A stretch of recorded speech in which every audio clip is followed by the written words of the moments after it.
Scott County, providing safe, healthy, and livable communities.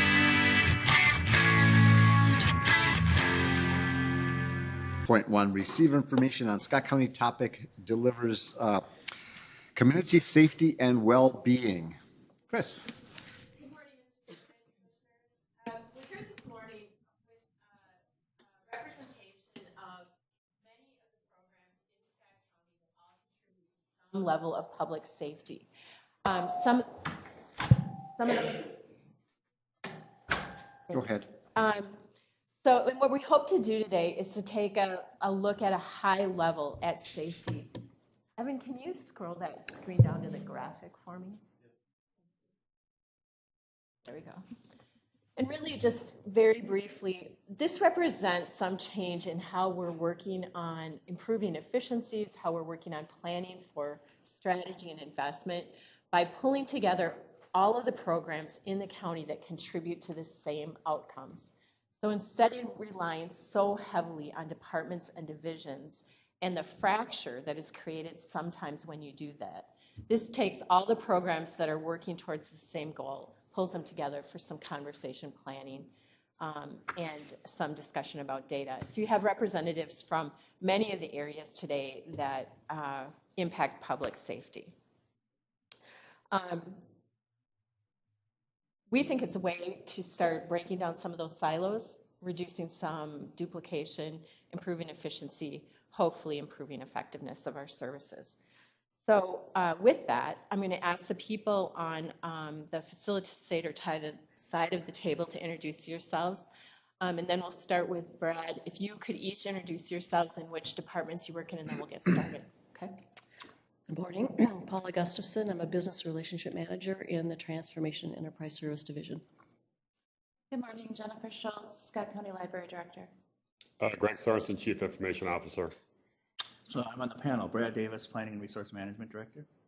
John Rudolph, I'm an engineer with Transportation Services. Tony Winnicky, County Engineer, Transportation Services. Molly Bruder, Director of Community Corrections. Sarah Wendorf, Chief Deputy County Attorney's Office. Scott House, the Director of Emergency Management and 911 Communications for the Sheriff's Office. Brittany Lane, Manager of Aging and Disability Services. Vicki Conway, Child Welfare Manager. Would also like to point out that it does take two of us to fill the spot of Suzanne Artson. Just so And thank you for filling her spot at the last minute. We appreciate that. All right, Paula, you want to start us off?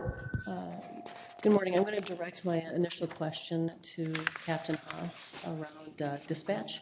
And I wanted to ask some questions about the national or those standards that you hold yourselves to in terms of law enforcement response and fire response, and what the impact is to your group to meet those standards and the community at large. All right, that was about 5 questions, so I'll try and work through them. I know you can do it, yeah. So to talk about the national standards that we follow, there's 2 really big national standards that guide what we do. The first, which looks like what we have on the screen already, is how quickly we answer 911 calls.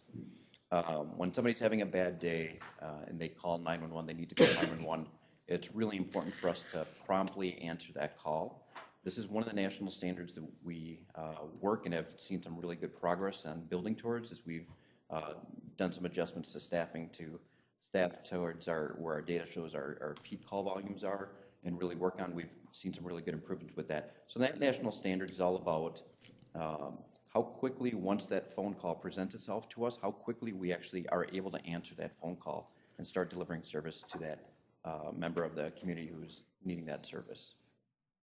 The next really big national standard that we follow measures the second part of that, and that's how quickly we are able to dispatch a fire department from the beginning of the point where we answer that phone call. So for this standard, and this KPI, we actually measure the second that we answer the phone call through the point in where the fire tones go out, so the fire department's pagers are going off. And that standard is all about how quickly we can process the information from a caller and turn around and get that fire department notified that there's an emergency that they need to respond to.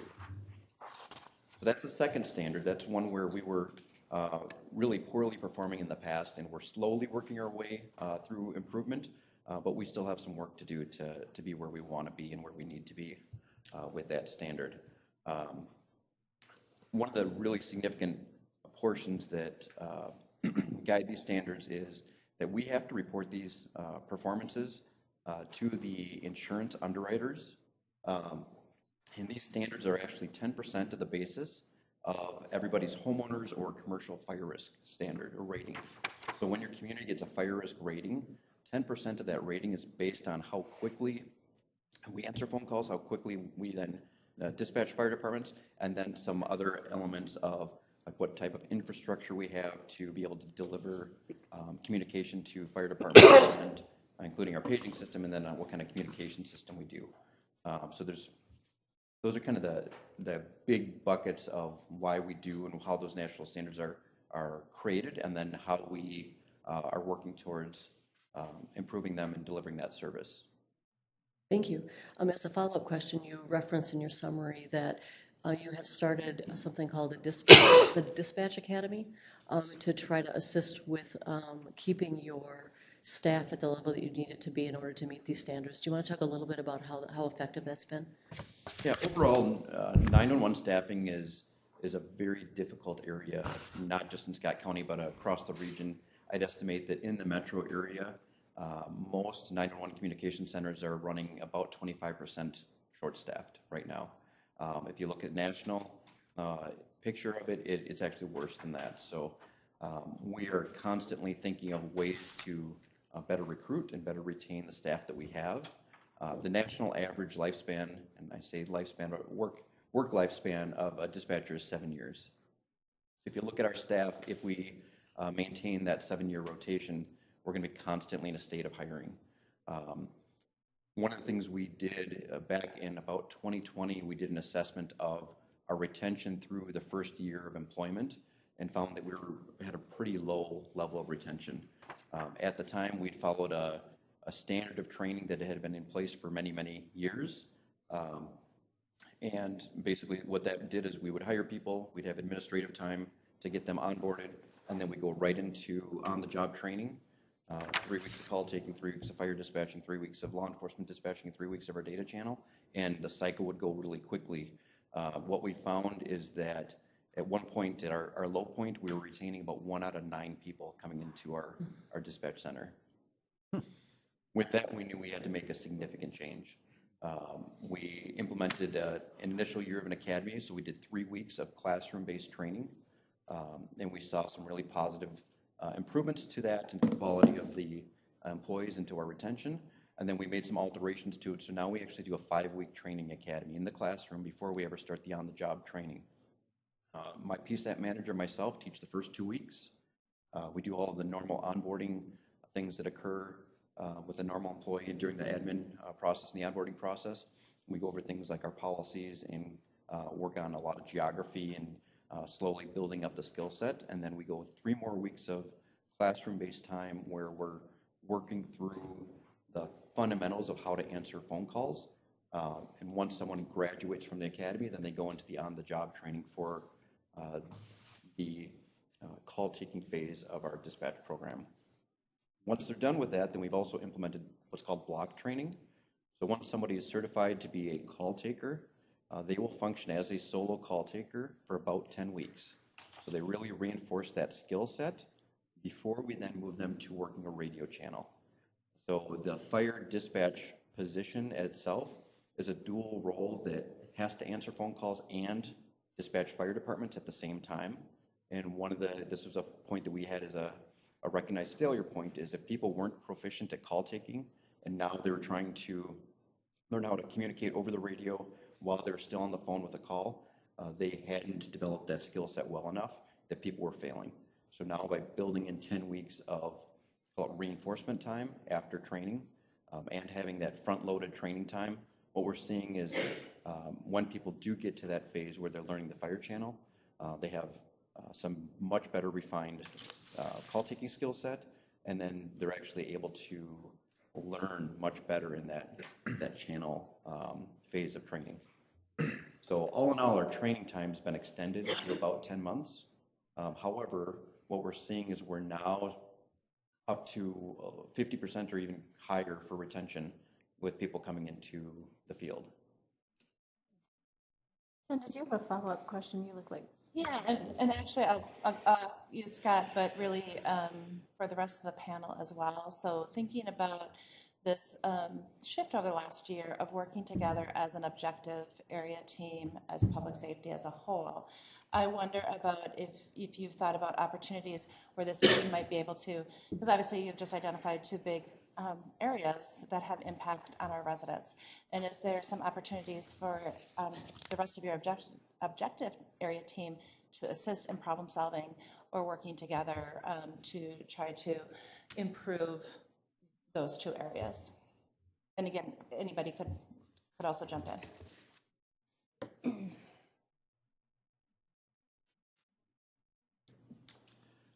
So can I just clarify? Can I clarify absolutely. that? So are there examples in your other departments around strategies to support staff retention? Public safety has been an area where we have seen high rates of staff turnover compared to other areas in the county. So are there other strategies that you have tried or that you are sharing as a group to address staff turnover or staff retention? I can take this one. I've learned a lot, and I collaborate a lot with the jail. So they equitably, and we have, of course, our juvenile alternative facility. And so some of the strategies that, like for instance, how intermittent employees are deployed or not deployed, how staffing patterns occur, how the training or, doing some of that observation up front, some of those things so that people really have an understanding for what they are signing up for, right, in terms of the employment, have really helped in how we think about doing similar things. Now they're different because you have a juvenile facility and adult, but we certainly, through conversations, learn a lot together and collaborate together on those things. So those 24/7 operations really have those kinds of challenges in common. Absolutely, yeah. Okay. Just to make a point, I think that reinforces what Molly talked about. A lot of people, when they apply for some of these positions, because they are kind of behind walls and not as publicly visible, people don't necessarily know what they're applying for sometimes and understand what it looks like. What we do is not what you see on TV. When someone calls 911, there's not a group of 12 people that circle around and help someone to answer. The people we hire have to be highly proficient, highly self-sufficient, and be able to deal with that stress. And we've had people that have come into our environment and within 2 weeks say, there's no way I can do this. And we've actually implemented, prior to interviewing people, our applicants have to do a sit-in where they spend time observing our process. And we found that a lot of people, after doing that, they won't go to the interview because they recognize that this is not for them. And that's a win for us. That we would rather let them understand early on instead of going through an entire hiring and onboarding process and find out that they're not the right fit for that position. And I'm sure Molly's experiencing that with 24-hour operations as well. Absolutely. And then on the second side, those that do want to stay working in a facility, I mean, it's a passion for some and hopefully for most is that deployment of the intermittents. And when we have a lack of getting intermittents, it's really the time off. If they have the inability to, when you have such a stressful job and you're unable to access your PTO because there's lack of people to cover shifts, that's a huge problem for retention, and not just because the job is hard. Oftentimes you'll hear, the kids are great. I really enjoy showing up for them, but I also, need the breaks. And so those are some of the things that, talking to, Scott Redke at the jail and things, they have similar things. We want people to have that balance, right? And so finding ways to do that. So obviously the clients or the inmates are taken care of as well as our staff. It seems like, sorry, if I can just make a comment. It seems like that is a kind of a theme through all of the work that you guys do, where you're doing really tough work, high stress. I know we've heard about it in the budget workshops, particularly with social services too. So it seems like, again, 24/7, or even just staff that aren't necessarily working 24/7, but are just really working in those high stress types of work, there would be some opportunities to look across your areas for what's working and maybe what's not working for staff retention in those areas. All right, I'd like to move us on to the criminal justice sections and talk a little bit more with the County Attorney's Office and Community Corrections. And so, Evan, could we go to page 14, please? So this is a look at recidivism rates among juveniles, and Molly, you and I have had a lot of conversations, and this is not your favorite way to represent recidivism, right? We have some other ways to do that, and I think we're meeting about that next year with the board. But as we look at this, if you compare the rates of recidivism for juveniles on page 14 and the rates of recidivism for adults on page 11, like we certainly see improvement in the adult recidivism rates over the last couple of years, very encouraging. But what the juveniles seem to be just doing a lot better.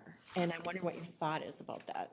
And just for clarification, just so I make sure I heard you right, the adults are going, the recidivism is going up, not doing as well. These slides, one of the reasons I don't like them is it's an inverse. So even though it has the numbers, I mean, right from 2021 to 2022, it went up, but just as an overall picture, just so that sometimes that can be confusing. But so back to the juvenile data, and I lost your question in the middle of all of that. So. Well, just, all right. I probably tried to squish too much into one question. Sorry about that. So I'm just wondering, like, as we look at the percent of juveniles that remain free of another delinquency finding, like it seems like our interventions with juveniles are they're seeing better results. They're seeing better outcomes than our interventions with adults. And I'm just wondering what your thoughts are about that. So honestly, of course, looking at some of these outcomes, it's hard to say it's any one thing. Of course, everybody knows that. What I know coming in 2019 to Scott County that was and still continues to be really strong is all the upstream sorts of initiatives that are going on in schools, truancy. One of the first things that happened when I started is we moved all of truancy out of community corrections into children's services, and that was important to decriminalize that kind of behavior and try to address the issue not in community corrections. So family resource centers, right? I mean, all of the things that this county is doing in that space, I truly believe because then you're going to see less juveniles, and that's what you're seeing is less juveniles coming through both of our systems. And we can really hone in then on what we need to do for those kids that we do want to serve, in the criminal justice system. And so, starting cognitive behavioral groups is something else that we've been doing. I know that, the county attorney's office, Sarah and I worked together early on around really deciphering between some of those status offenses and petty misdemeanors, making sure we're not over supervising, making sure that some of that work can either be diversion or corrected in other systems. Can families and kids get the services they need not in the criminal justice system? That's the goal. And then, of course, we want the kids and the families that we need to do some of our work and interventions with as well. So I really see that big picture approach really impacting in a really positive way our families and kids. Can one of you talk a little bit, throughout our organization, we really have tried to shift our focus to prevention and early intervention, and you called that out, Molly. Can you talk about how your departments look at and think about diversion for kids and adults? How are those kinds of decisions made and those services used to kind of tip our scales a little bit up towards that front end service? Well, from our office standpoint, we certainly look at public safety as a whole, and we look at a holistic approach. We look at the nature of the offense. We look at the offender and his or her history that they've had with the criminal justice system, and probably first and foremost, what we look at is victim impact. That's really our top of the list issue that we're considering in terms of public safety and the people that we are statutorily, frankly, we need to serve our victims.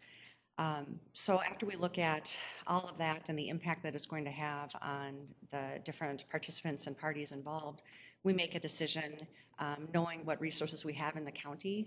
If we're talking about juvenile offenders specifically, like Molly said, we're always open to hearing all of the latest evidence-based practices and all of the latest research. And Molly coming on board was wonderful for me to forge that relationship so we can talk about, okay, what really is the effect that trauma can have on some of these juvenile offenders?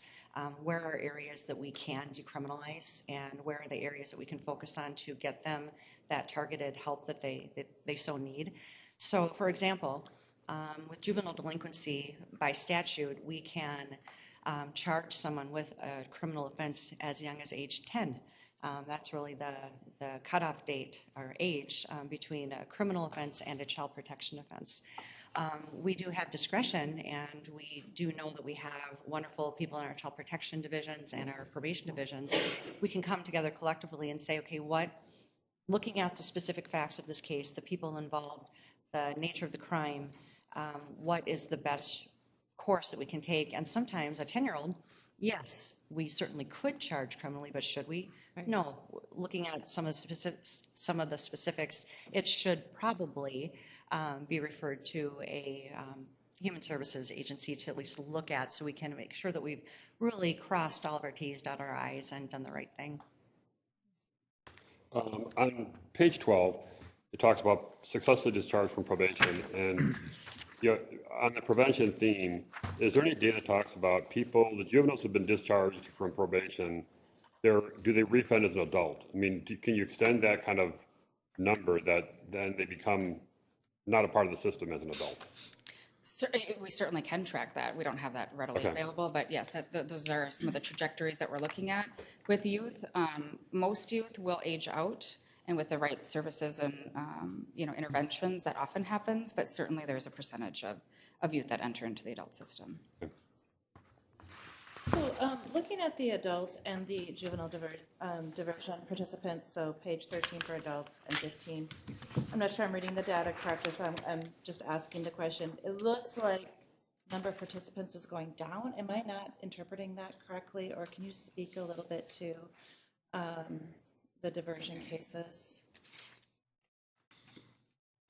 Definitely so we're mandated to have an adult diversion program in the county attorney's office, and we do. And it's our program, and we have the final say in who is appropriate for the program. We monitor the program. It's not anything to do with any other division within the county or the courts. And what we do is we look at it like we would any other area where we're trying to figure out what's appropriate. First-time, low-level offenses. It's typically property offenses, theft offenses, damage to property, that type of thing, where we want to make sure our victims are made whole by getting restitution up front for them. We don't accept typically any type of assaultive person crimes, that type of thing. The issue that comes up with our diversion program is we offer it to participants that we believe are appropriate. However, there are options in the court system. So the difference with diversion is we are not going to proceed with charges. And if you comply with the contract terms over a specified amount of time, you will not be charged. Then it's done. However, some participants feel that going to court and getting a favorable outcome in court that our prosecutors in our office might offer, such as a way to keep that sentence and conviction off of their record, they prefer to do that. Maybe it's a shorter probationary period. Maybe the costs aren't as much, or for whatever reason, they might deem court a better option. So we certainly offer it where appropriate, and it's up to the person to accept that. Sarah, is part of it too that you're just filing fewer criminal cases? Like, you have, I think, the data, and like you have just fewer cases coming into your office. Is that part of that equation as well? Well, I'm not sure how to answer that with respect to diversion, because diversion really isn't it would not be our serious felony and gross misdemeanor filings. Okay. And so diversion is really just for first-time offenders, very, very low-level offenses. So I don't know if that's comparing apples to apples there. Okay. Thank you. Can we move on to highway? Okay. All right. So on page 17 is what we use as a community indicator. So this is the overall crash rate. So Tony, can you just in summary just remind us about this data and what it represents, and then we're going to talk about some of the highway improvement projects. Sure. Yeah, this is our roll-up of all the activities that we perform, really, decisions that we make, projects that, get programmed, that we build, that we maintain, and look at our systems overall. And so there's a lot, and so the crash data is all in a big statewide database. So there's a lot of ways that you could slice this. This one here is just on the county road system, so it's crashes that are per million vehicle miles traveled. And so it's a similar crash rate, across different agencies and different levels of roads as well. So what this shows, so there's 3 lines on here, and ours is the lowest one. So we have the lowest crash rates. We're very proud of that. And when you compare to the state roads, and then likewise other metro, just county roads in the other metro counties. And again, you could look at the severity of crashes. You could look at all of them together within in a county or a city or state. And so, we've had great success in how we program and build and maintain and really target those areas that are kind of, areas of great concern. For example, rural areas, predominantly run off the road and intersection type crashes. And so we do spend a lot of time focusing on, big impacts, whether that's proactive or reactive situations. So. Okay. And before we get into can you just remind me again, how do you think about, in adult and child protection, they weigh what is safe enough all the time. I think you guys weigh what is safe enough. How do you weigh what is safe enough? Because we have quite a number of intersection improvements. How do you decide which intersections are safe enough and which need improvement? Yeah, you can look at, and a lot of them are, statewide averages of crash rates, severity rates. And so, are we, within or better than those crash and severity rates? Okay. And what kind of impact the improvement's going to happen. So any project that we have, we're looking at safety foremost. So when we have, whether it's an expansion project, an intersection project, whatever that is, what can we do to improve safety, in that particular project? And again, our rates are very good. They are. All right, questions? So thank you.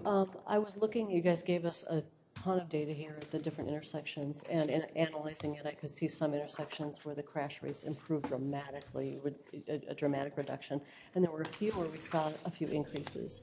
And I'm not as familiar with the road intersections, but I think some of them are roundabouts, some double and single lane roundabouts. Can you talk a little bit about the difference between those and how that impacts safety and crashes? Sure.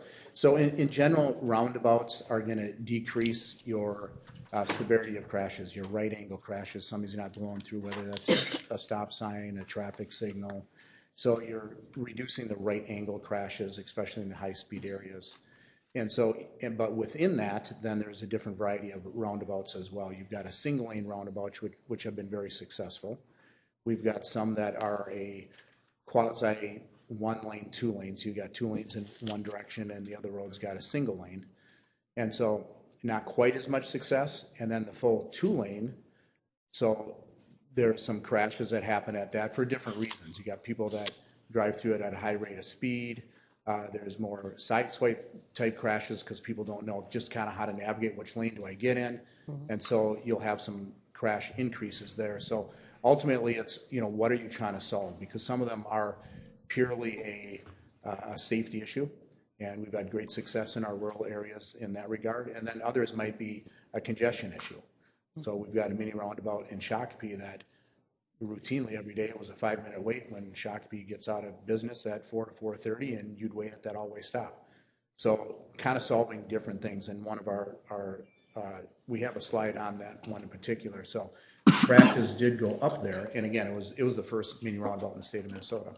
So how do I navigate that? It just simply operates different than a traditional size roundabout. So you got to look at what you're trying to solve, and is that the right solution? And then other areas we put traffic signals in because we felt that was the best solution. In particular, on a principal arterial where it's very high volume, mobility is a priority. Not to discount the safety, but you're moving a lot of traffic on that roadway. And at a roundabout, everybody is stopping or yielding every single time they go through there. But if you can get the large platoons of vehicles moving through on like a County Road 42, 17, those types of, higher volume, higher speed roadways, we would opt for traffic signals or grade separation in those type corridors. Thank you. On page 18, you talk about the winter weather crashes. And so again, we're lower than all the other lines on that. Is there any correlation of why we're lower as far as percent utilization, I mean, traffic congestion, so the more traffic congestion, and does the metro, Hennepin Ramsey, do they have more congestion, therefore they have more crashes? I mean, what's the correlation between congestion, utilization, and crash rates? I would say a big part, and we've got our maintenance manager in the room here, Joe Wida. I think in great part the systems and how we operate, how quickly we get people out, the expected time that we want to clear roads and get the roads to black, and then so get your through lanes, as quickly as we can, and then go up, clean out turn lanes, corners, sight distance issues, things of that nature. So we take great pride in our whole maintenance staff is really outstanding. It's one crew, and they're very strategic in looking at the weather. Joe is awesome at it, and the storm is coming, watching the weather, it's coming. We know here's the time, and at some point they got to go home and rest or sleep, and then they're coming back 4, 5, 6 hours later, whatever that storm is. And so it's very strategic, and there are times where it's like, yep, we know it's snowing and we're not on the road, because we've got to go hit it for another 4 hours straight in a few hours. So looking at the weather ahead, that's a big part of it. So I think in great part, it's just the way that we operate snow events. So we average about 35 events a year, and I think they're outstanding with it. Tony, on page 29 and 30, talks about crashes with bicyclists and pedestrians. And I just wondered if you could talk a little bit about what appears to be the increase of going up of those crashes, and anything that you thoughts around what's contributing to that. Yeah, I'm going to let John step in here in just a minute. He knows the specific data on these, and when you look at the PEDs and there's not a lot of crashes compared to vehicle crashes, so a slight uptick looks very extreme. And so are there exact patterns of that? And our data will show that it's a combination of driver error and pedestrian error. Somebody darting across the road, mid-block location, driver not expecting that, and then there is driver distraction, not paying attention as well. They're looking to their left and they make a right turn on red or something, and there's a pedestrian there that they're not paying attention to. So it really is across the board, and trying to look for, are there specific areas? And obviously when you look at that map, it's predominantly in the urban areas. But John can dive into that a little bit more. Yeah, so I'm sure we're all aware that pedestrian crashes are up not only in the state of Minnesota but nationwide as well. Unfortunately, we're seeing that on our county highways as well. As Tony mentioned, there's not one specific thing that's contributing to the increase. When you dive deeper into the data, about half of them are at our signals, about another third are at unsignalized intersections, and then the remaining are not at intersections. When we look at contributing factors at our signalized intersections, a handful of them are related to the conflict between vehicles turning left on flashing yellow arrow and a pedestrian crossing in that same direction. So there are things we can do from an engineering standpoint to address these crashes. We can implement what's called PUFIA at our signals, and what that stands for is pedestrian omit on flashing yellow arrow. So when the signal receives a call for a pedestrian wanting to cross the road, it'll block out that flashing yellow arrow. It'll leave it as a red through that pedestrian phase, and then it eliminates that conflict. But really, I think the biggest thing that would help is a change in the culture, and kind of related to the theme of today of collaboration. That involves everyone, both our motorists, pedestrians and bicyclists. It's going to involve engineering, enforcement, education, emergency services, and really all users of the road. I think the theme 29, the slides that they're rolling, as far as the bicyclists, are you seeing any correlation of e-bikes and crash rates, given that motorists assume a certain rate of speed when you're looking at something else, you got the e-bike that's zooming through? Are you seeing any correlation with e-bike accidents versus non-e-bike accidents? No, we haven't really seen anything to that. Does it get that granular even in the reports? It probably just says bike crash. I wonder if some do. I guess it depends on the officer filling out the report and how detailed they get in their narrative. Okay.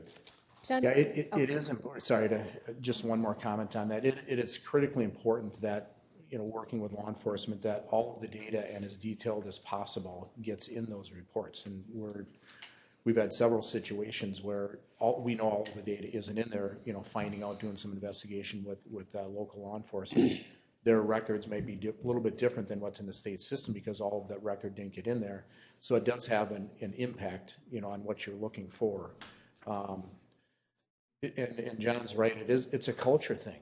And people, unless there's, a higher level of enforcement, it's not just here, but, it's across the United States and other countries. If you've traveled around, they put a greater importance on that. And I don't know if some countries, if they cut off a limb, if you don't stop for a pedestrian, but it's that noticeable when there's a pedestrian that looks like they want to cross the road, traffic comes to a dead stop. That's just not the culture here, whether it's Minnesota or other states across the country. Well, and I wonder about like you mentioned the distracted driving too, and just that we're in that era of so many distractions, whether it's phone or whatever, how much that plays into that, and where is there a potential work with some of the groups in this OIT group to talk through that and processes and et cetera. So we do have in here, maybe in the slides, about trails and such along our roadways, and whichever one that slide is, but there you go, he's got it up there. So, I mean, it gets to, let's see, that's slide 31. So there's a lot of data on this slide, but if you really look at, this is broken down per city and trails that are on either one side or both sides of the roadway between 2008 and 2023. So if you just look at the groupings of the column in each city, the takeaway from this is we've made great improvements in the number of trails that we have along our roadways, and that's our goal to do that. And that happens through a number of avenues. It might be a development project that happens. It's a road project that we have. It might be filling in a gap that we have out there. So we've had a lot of variety of projects to continue to move in that direction. So it's not only from a recreational use, which is great, but it's also a safety improvement to get those pedestrians or multi-trail users off of the roadway and get them on the trails. Even though we still see high-speed bicyclists, they prefer to stay on the roadway. But so we're trying to get those on the trail, and so we made a lot of improvements in that area.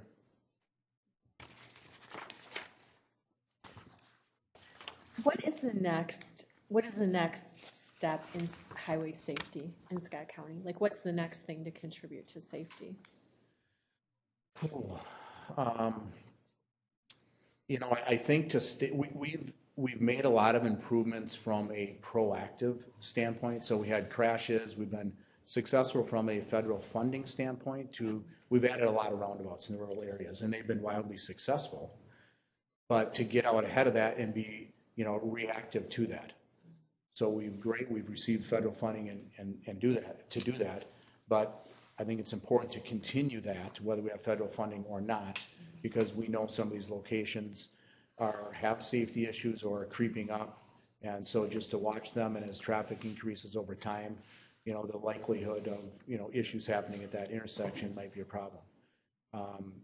We've had a few proactive projects out there to improve intersection lighting, roadway striping, signing improvements. So we're constantly looking at that. We just updated our county road safety plan that identifies those areas where there is low cost, high impact improvements. Those simple things like signing and lighting, and might be an intersection improvement, a little bit lower level cost, but that does have a big impact. So looking at all of our crash data, where are some of these, or criteria, where that is. It's this degree of curvature on the road, and it's this speed, and you may see run off the road crashes in this, or the likelihood of that. So it's looking at all that data to make some decisions, whether that's proactive or reactive.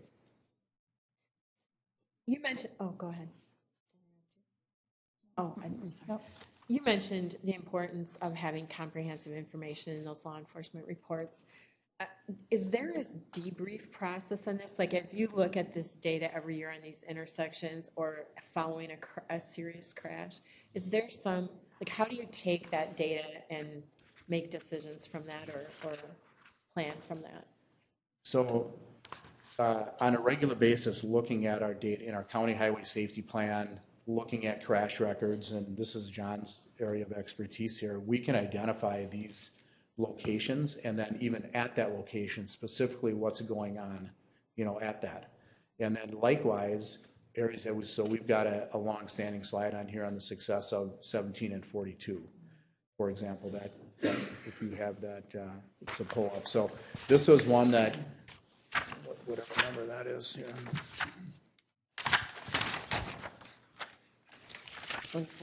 So page 24, thank you. So this was an intersection, an accurate intersection that we had several fatalities, injury crashes, and by putting this grade separation, which is unusual in a rural area like this, across the state, but it really solved a very specific problem. And so we did look at, we put a traffic signal and a roundabout, we grade separate it, and I think we really, really made the right decision here. And so looking at the improvements that have happened, he effectively took away the one movement that had the majority of the crashes and the severity of crashes as well. So lessons learned on what's going on there and what we can do in similar situations. So we have a corridor project planned on 17 to the south, so continuing that roadway. And so we have that grade separation. We're planning for that right now. So, we'll have similar success, at those locations. So, looking at, tracking this information and finding out what was successful or not, kind of helps us with decisions moving forward. So I mentioned that mini roundabout. So I'll, on 79, I think that's in here somewhere. You know what page that is? 28. So this one here, looking at this one, and I remember sitting up here in 2018 or so, and so take that data away the last couple of years and go, is this really working? Yeah. So from a crash standpoint, it went up, predominantly all property damage crashes. It is a different, so again, we took a chance on this one. It was the first one in the state of Minnesota. But it solved the congestion problem that we had. Delays were extremely long. And sometimes it takes time, to settle in, to that. So, the 21 and 13 in downtown Prior Lake is a whole new roundabout that's happening there. It takes people some time, sometimes years, to kind of figure out how to drive that.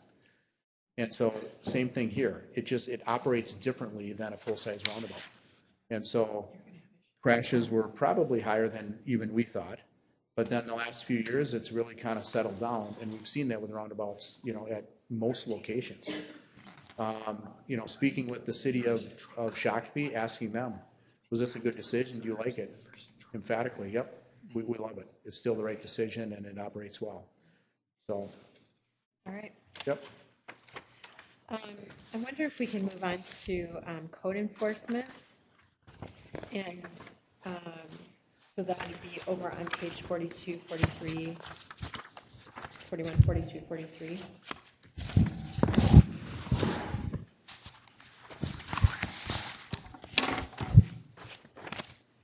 And, go ahead. No, did you have a question? You want me to ask? Go ahead. If you're looking at code enforcement versus septic systems, I had a question about septic systems. Go ahead. Right. It looked like in terms of the septic system compliance, that has gone up quite dramatically over the last few years, and I wanted to give you an opportunity to talk a little bit about what you've done to actually impact that and what that actually means to the community. Yeah, thank you, Paula. Code enforcement might seem a little out of place in this topic of community safety and well-being, but at the heart of it, we're really just dealing with people and people's decisions, their behaviors, and what impact those decisions have. And then these slides, it's both impacts to the environment, but also to the neighborhood. And so I think that's why we wanted to add this as part of the conversation of how this is adding to kind of the overall well-being of our communities. When it comes to the septic program, so most septic systems last maybe 30 to 40 years. So there's always aging systems in the ground here in the county with the thousands of septic systems we have in the rural areas. But this graphic shows that when there's that third-party inspection to look at the design, the installation, is it still in compliance? Is it still functioning in a way that protects the environment? rates are pretty good. We hover in that 65 to 75%. We'll never reach 100% because of the aging of all of our systems, but when we talk to some of our neighboring counties and look at some state averages, we think we're doing really well with that trend line. And as we said in the slide, what really this does is ensures that we protect our groundwater, protect our environment, protect our drinking water, all those things that we contribute to the public health and safety. Brett, as we're looking at pages 42 and 43, it seems like there's a larger percentage of cases that are open. They're either an open zoning code violation or open environmental code. And is there anything about that impacts safety, or are those procedural? It's probably more procedural than anything. We really try to work with the property owner to bring them into compliance, whether it's a solid waste dumping or burning or a zoning code violation. So our first approach is to work with the property owner and bring them into compliance. Often that will then take time and shows up as in our open category if we're at the year end and we haven't resolved the issue yet. But I'd say it's more procedural than anything. Our goal is to really bring things into compliance. We do not want to bring the situation into the court system if we can avoid it. That then adds even more time to the process, so we work to get it resolved. And the percentages here for the environmental code violations, while it looks high with a 60% open rate in 2022, we're really looking at maybe 5 or 6 violations. So we don't have the actual number there. That I think helps put some of those percentages in perspective. But yeah, I think it's just working with property owners, and oftentimes these property owners have other issues, and we recognize that. And so it's not just our staff, but we know that they interact with some other staff in HHS as well in certain situations. So I think we try to factor that in as we look at enforcement. That was one of the questions I had, Brad. Again, any of that crossover and how you may work with HHS or any of the other departments in trying to resolve some of these issues that come up where there is some crossover. Yeah, I think that might be hit in a future deliver session when we look at that public health nuisance ordinance and some of the hoarding that has occurred in a lot of our communities. And we bring in public health, we bring in environmental services staff to try to address that situation from a variety of angles. And we've seen an increase in hoarding in homes that need a lot of attention. And so that's one area where I see a lot of crossover between our division and HHS. Let's finish up with HHS, shall we? I wanted to ask, on page 35 is some data on adult protection allegations, and Brittany, you're the manager in that area, but have a lot of good experience. We have struggled to get good outcome data from this program area. Can you talk a little bit about what will happen going forward with it? Sure. I mean, I think what the snapshot is showing you is really the types of allegations that we're currently investigating or assessing. One thing I would call out is just the red and green that is on that map. Those are our financial exploitation cases that we're trying to work through, and those are the most time-consuming of any case that we are working on. About 50% of what we're doing are these financial exploitation cases. So we're really trying to make sure we have, it takes a special skill set to analyze bank records and follow the money. That's really what we're doing on those types of cases. And so we're looking at making sure we have adequate training and technology to make sure we're doing that well. But there's a lot of other great things that we're doing in adult protection. You know, we're at a really important time right now. We're looking at a 5-year strategic plan. What might that look like? We have an opportunity to develop new performance measures. DHS discontinued the only one that we had for APS. And so we're really trying to explore what tells us that we're doing a good job? What tells us that we're serving our community well? We can certainly look at numbers, how many reports we get, how many assessments we've completed. But that just tells us numbers, like how are we actually serving people and coming to better outcomes. So I think we're in the beginning stages of exploring that. One of the measures we may walk away with is simply, are we getting out and seeing people within what we've imposed as new requirements? We felt it was important to get out and see people quickly so we can assess the safety situation, get interventions in place right away. So one of our future measures may just be, are we meeting that timeline? Are we getting out within 24 to 72 hours? Did that answer your question? It did, and I think you're going to have an opportunity to come to Scott Delivers in 2024 as well, I think, yes? Yeah, so I got a question on that page 35. There's such a random nature of what's going on here. We talk about moving to prevention. Is something like this when somebody else is doing, how much can you really do in prevention in something like adult protection? Well, that's a great question because adult protection really is not about prevention. It's a reactive response. And so these data measures, we're just looking at the reactive nature to it. Part of what I'm saying is exciting is that we do have an opportunity to look at, do we try to develop something that's a little bit more on the proactive, the preventative side? That's something that excites me because we would love to not get to this stage where we are investigating financial exploitation and other self-neglect types of scenarios. But I think we're in the beginning stages of exploring that. Nikki, can we look at page 39? And clearly, from a safety standpoint, out-of-home placement, that's an extreme intervention in the child protection response. This data suggests really some pretty significant reductions in the numbers of kids going to placement.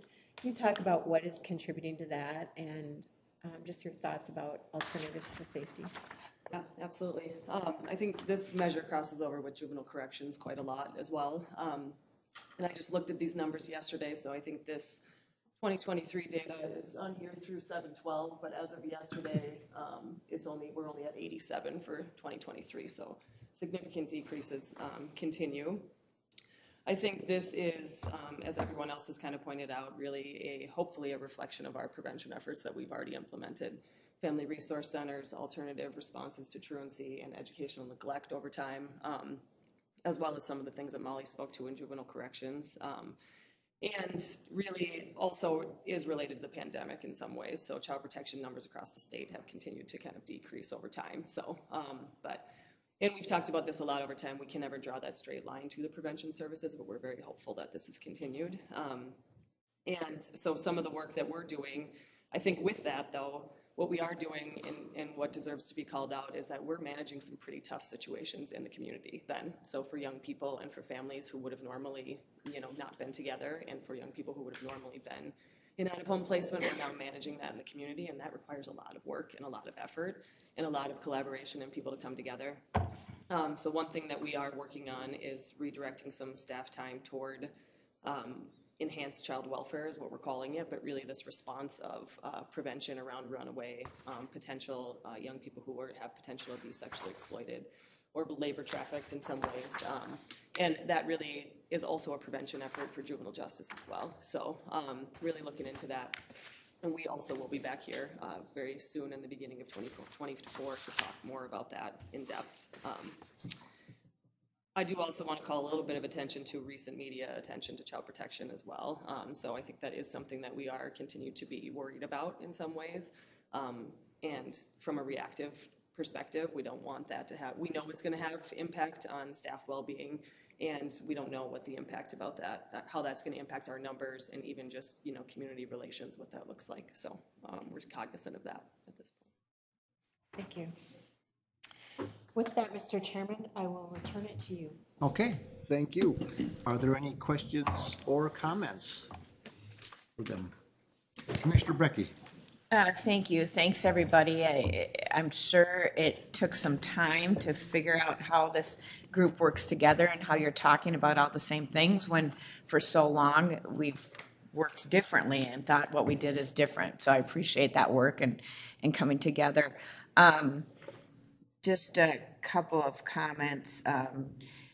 Nikki, thanks for bringing up the recent media coverage. I know that's hard for everybody, and we know how difficult the jobs of child protection workers are, and we know what good work's been going on here. So I'm sure we'll continue to learn and grow from those things, and just want to make sure we support our staff because those are hard stories. And I think when you do come back in 2024, it'll be interesting, you know, as much as we would have liked to write those articles in a different way, just always good to say, what can we have learned? You know, what have we changed?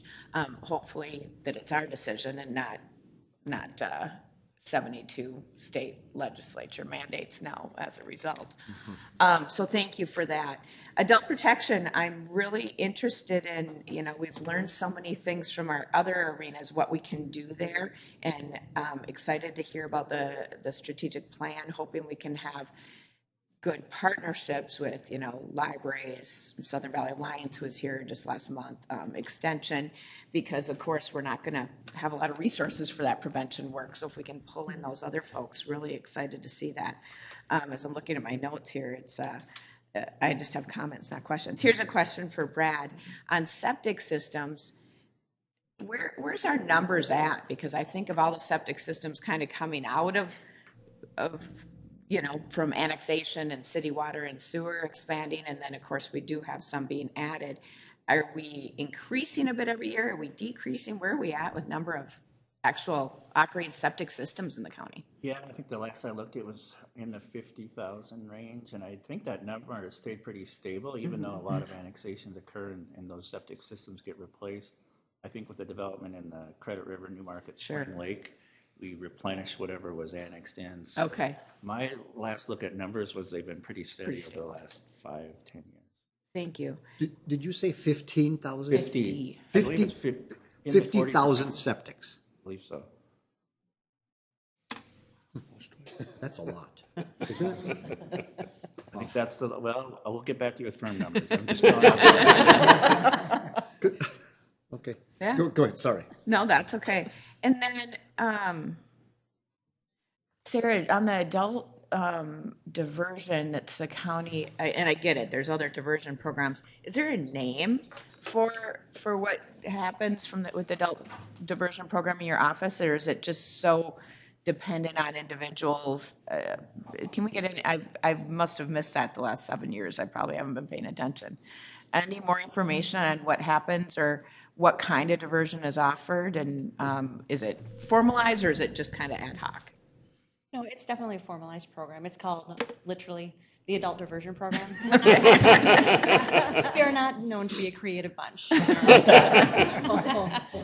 Just the Adult Diversion Program, and we utilize it just like we would in any of our other charging decisions and decisions how we're going to proceed with a particular matter. Okay. So the attorneys all get their caseloads assigned to them, and if they run across a case that it's under review from law enforcement to review for charging, they'll come to me and say, hey, they'll run it by me, give me the facts of the case, give me the history of the person who are looking at charging, and just all the other factors that we look at to make that determination. And hey, do you think this person's appropriate for our diversion program?